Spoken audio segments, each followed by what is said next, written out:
আগের ব্লগে তো আপনাদেরকে দেখালাম ঝাড়খণ্ডে পৌঁছানো আর পিকনিক স্পটে নেবে একটু ফ্রেশ হয়ে খাওয়া দাওয়া করে এখন বেরিয়েছি সাইট সিন বলতে ওখানে মোটামুটি ছোট ছোট ঝর্ণা আছে, সেইগুলো দেখতে বেরিয়েছি।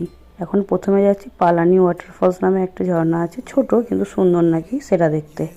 এটা বেশ মেন রোড থেকে অনেকটাই ভিতরে দেখলাম, পাড়া গায়ের রাস্তা, সামনে ছোট ছোট বাড়ি আছে দুপাশে, আবার ক্ষেত আছে, জমির ধান চাষ হয়েছে, অন্যান্য কিছু চাষ হয়েছে দেখলাম, সর্ষেও চাষ হয়েছে। সেখানে পৌঁছে গেছি স্পটে।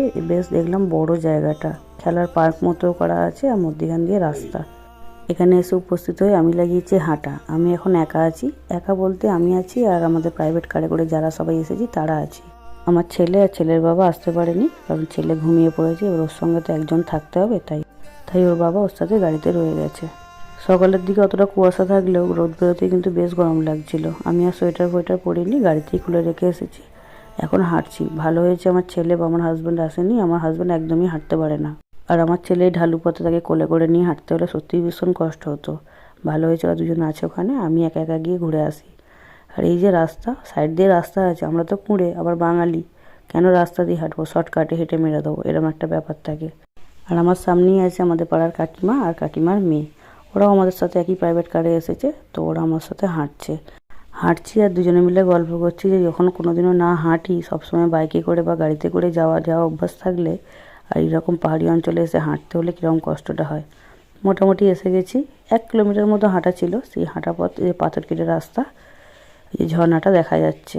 ওখানে আবার দেখলাম প্রি ওয়েডিং শ্যুট হচ্ছে, ভাবলাম ওদের গিয়ে কি ব্যাঘাত ঘটানো উচিত হবে। বেশ সুন্দরভাবে প্রি ওয়েডিং শ্যুট হচ্ছে, একজন শ্যুট করে বেরিয়ে আসছে আর এখানে একজনের হচ্ছে ওখানে প্রি ওয়েডিং শ্যুট। এই ফলসটার নাম হলো পালানি ওয়াটারফলস, বেশ ভিতর দিকে কিন্তু মেন রোড থেকে অনেকটাই আসতে হয়েছে আমাদেরকে। ঝর্ণাটা দেখতে বেশ ভালোই লাগছিল। আসলে রোজগারের জীবন থেকে বেরিয়ে একটু অন্য ওয়েদারে গেলেও মনটা ভালো হয়ে যায়, তো তাই জন্য এই ঝর্ণাটাও ভালো লাগছিল। আর জলটা পুরো বরফের মতো ঠান্ডা, একটু পা দিতেই পুরো ছ্যাঁকা খেলাম। তারপর আবার মনে হলো যে না, এসেছি যখন একটু পাটাতে ভেজাতেই হবে, তাই একটু পা ভিজিয়ে ক্যাট মারছিলাম। আর ওখানে গিয়ে ছবি তুলব না এটা তো হয় না, যেহেতু আমার হাজব্যান্ড যায়নি, ছবি তুলে দেওয়ার লোক ছিল না। ওই কাকিমার মেয়েটা আমাকে কটা ছবি তুলে দিয়েছে, সেইগুলোই এখানে দিলাম। আমার এই ঝাড়খণ্ড ঘুরতে যাওয়া ব্লগগুলো কেমন লাগছে অবশ্যই আমাকে কমেন্ট করে জানাবেন, আর ভালো লাগলে একটু লাইক, কমেন্ট আর সাবস্ক্রাইব করে দেবেন। আবার দেখা হবে নেক্সট পার্টে।